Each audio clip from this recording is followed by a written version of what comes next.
Well, well, well. If it isn't another day on the hellscape we call TikTok, where teenage girls, grown adults, and even your grandma are tilting their heads in front of their phones, watching a neon light split their face in half, whispering, "Please be symmetrical, please be symmetrical." Let's get into it.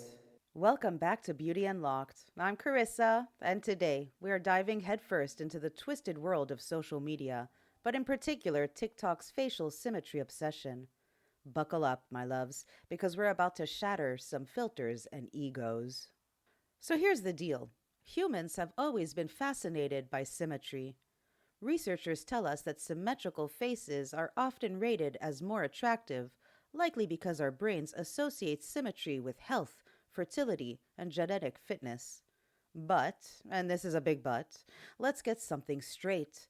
Nobody's face is perfectly symmetrical. Not Beyonce, not Brad Pitt, not Zendaya, not any of your pop idols or any superstar out there, not even the Mona Lisa, okay?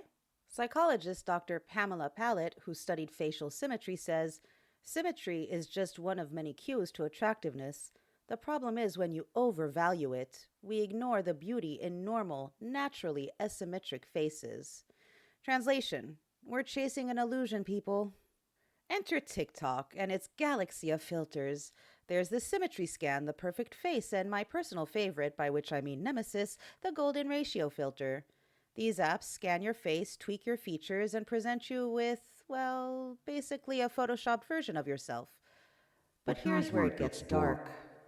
These filters don't just iron out quirks, they remake your face to fit Eurocentric beauty ideals.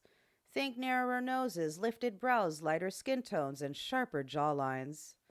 For Black, Asian, Indigenous, and other people of color, these filters don't just say, "You'd look cuter with even eyebrows." They whisper, "You'd look better if you were less like you." Dr. Linda Chavers, a cultural critic at Harvard, puts it bluntly: these filters act like digital colonizers, flattening out the rich variety of human beauty. Boom, mic drop. Except don't drop the mic because it's expensive. Now let's talk about the mental health fallout. There's this thing called filter dysmorphia. Yes, it's a real term, where people become obsessed with their filtered appearance and start seeking cosmetic procedures to match their photoshopped selfies. Dr. Neelam Vashi, a dermatologist and researcher, says patients are bringing in heavily filtered selfies and asking to look like that. This is creating unrealistic expectations and fueling anxiety.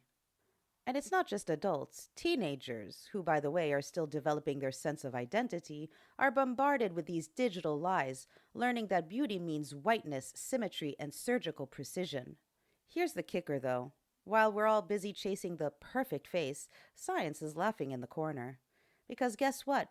Studies show that slight asymmetries actually make people more interesting, more charming, and more memorable.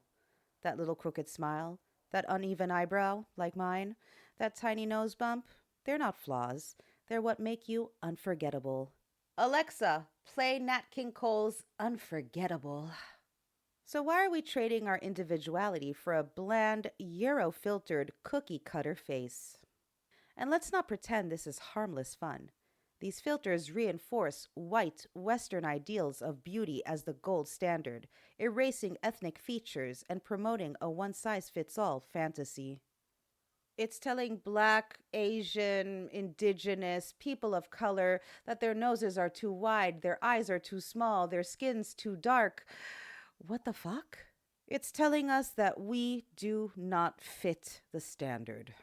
As Sabrina Strings, author of Fearing the Black Body, says, Eurocentric beauty standards have long been a tool of social control, marginalizing those who fall outside them.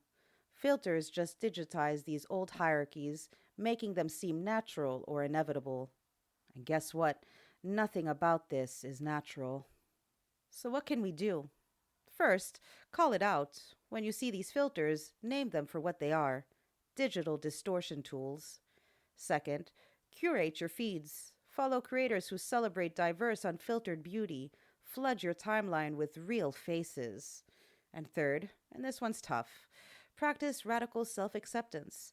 Remember, symmetry isn't the goal, perfection isn't the goal. Showing up as you, and that's the flex. All right, my loves, that's it for today's episode. If you love this deep dive, don't forget to rate, review, and share Beauty Unlocked because you know someone out there needs to hear this. And don't forget to follow us on YouTube and TikTok. You'll find the links in the show notes. Until next time, my love buckets, stay unique, stay critical and curious, and remember, the only filter you need is your own damn confidence. You'll hear from me again next week. Bye. Make it clap, clap, clap. Make it clap, clap, clap. Make it clap, clap. Make it clap, clap.